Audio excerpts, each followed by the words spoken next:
đường nha mọi người ơi. Nhất bái thiên địa, nhị bái cao đường.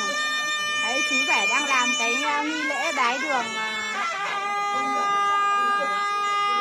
Quay cho mọi người xem nghi lễ bái đường trực tiếp nha mọi người.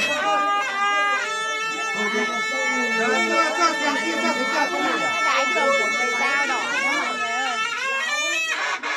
这相机这是叫过来，这相机呗，那开始叫吧咯，那呀，那呀，那你摆多相机怎样？那干什么就叫回来？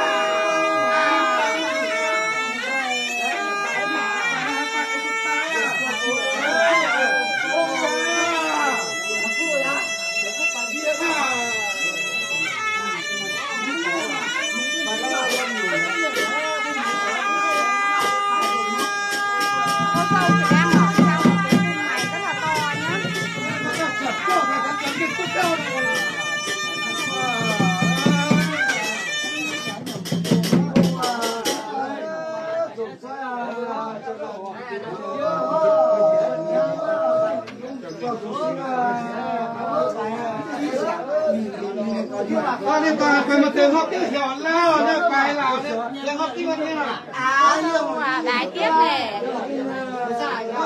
tới nhưng mà kia cái tới hộp tiếp nào như thế này đúng rồi đấy Dao đỏ lên Sapa rồi hát một ngày một đêm từ đây chị cũng đang thấy hát cả đêm luôn này em. Đây là đang bái đường thì là đây là bái thứ hai, đây là nhịp bái cao đường đấy. Mọi người đang hướng dẫn chú rể bái và độ thổi kèn, vẫn cứ ngồi thổi kèn đấy. Đây là nhất bái thiên địa, nhịp bái cao đường đấy.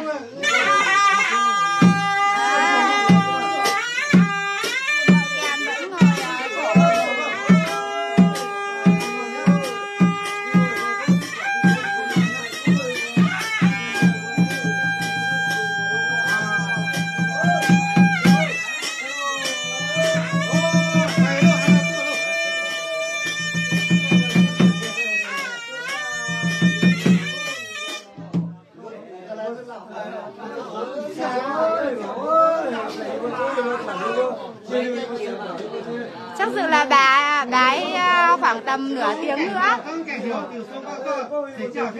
Đúng rồi. Ở bên này chỉ 10 giờ mới làm lễ bái đường. Chắc phải 12 giờ đêm mới xong.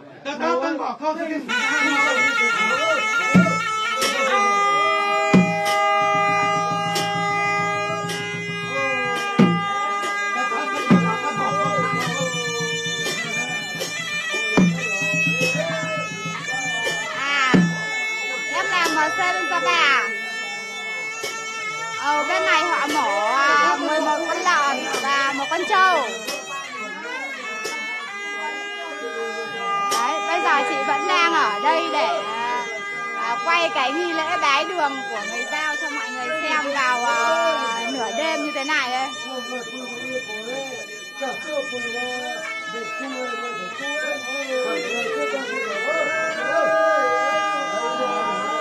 Kem này ok là gì ô chị? Chị chưa hiểu ý của Thu Trang Trần. Xin chào anh Tuyết. Chào tất cả 29 người đang xem trực tiếp lễ bái đường của cô dâu người Dao đỏ nhá. Đấy, tiếp tục quỳ.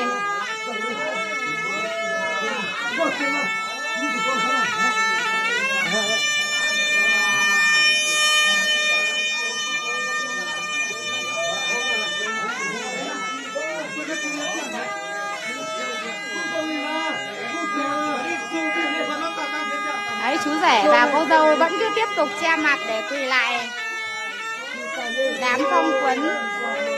Đúng rồi, đúng Lương Thị Ngọc đám phong quấn đấy. Giờ này chị vẫn còn thức để cùng cô dâu chú rể bái đường này, Lương Thị Ngọc. Xin chào Trần Yến.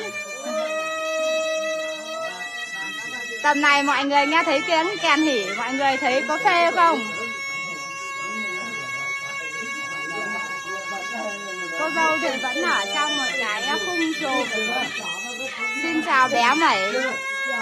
Xin chào tất cả mọi người đang xem trực tiếp vào lúc gần 23 giờ đêm lễ bái đường của chú rể Phong Quấn và cô dâu Lý Thị Mẩy nhá. Lý Tả Mẩy.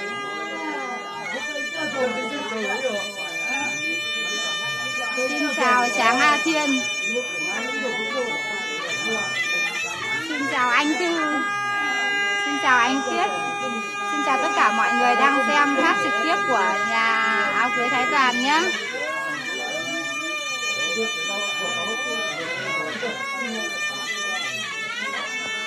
Xin chào chị Yến. Hôm rồi mình quay ở bên Sao Đỏ Thìn Ngan đấy, là làm từ lúc 4 giờ sáng cho đến 8 giờ sáng mới xong. Hôm nay không biết đến mấy giờ xong, cô dâu chú rể là cứ đứng đây chờ. Chắc dự khoảng tầm 2 tiếng nữa mới xong. Đúng rồi, lần đầu tiên thấy lạ lắm. Thế cứ chịu khó theo dõi kênh của chị để biết nhiều những điều lạ của nhiều phong tục vùng miền nhé em nhé. Xin chào em Mai. Lâu lắm mới thấy em Mai tương tác bài của chị. Đúng rồi, rất là mỏi chân.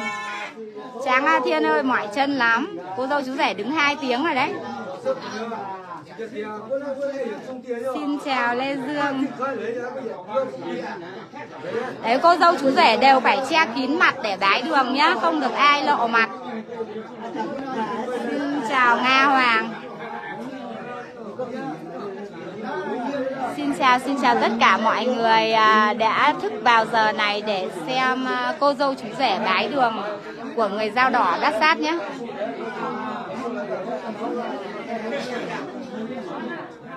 Chắc là cô dâu chú rể sắp ngủ gật ở trong cái che ô kia, che đầu kia rồi đấy.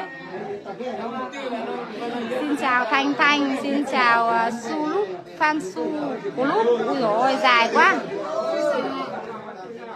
Xin chào Hoàng Nga, xin chào tất cả các bạn đang xem. Đấy, bây giờ đến nhị bái cao đường. Nhị bái cao đường là bái cha, bái mẹ, bái anh em. Còn thiên địa thì bái rồi. Bây giờ là cha mẹ và anh chị em đang ở trên cái mâm này để cho cô dâu chú rể bái mọi người đấy. Xin chào Kim Chi, Ngọc Dương. Xin chào 34 bạn đang xem nghi thức đón dâu, nghi thức bái đường đón rể của người Dao Đỏ Bát Sát nhé. Xin chào Triệu Thị Việt Minh, xin chào Tần Là Mẩy.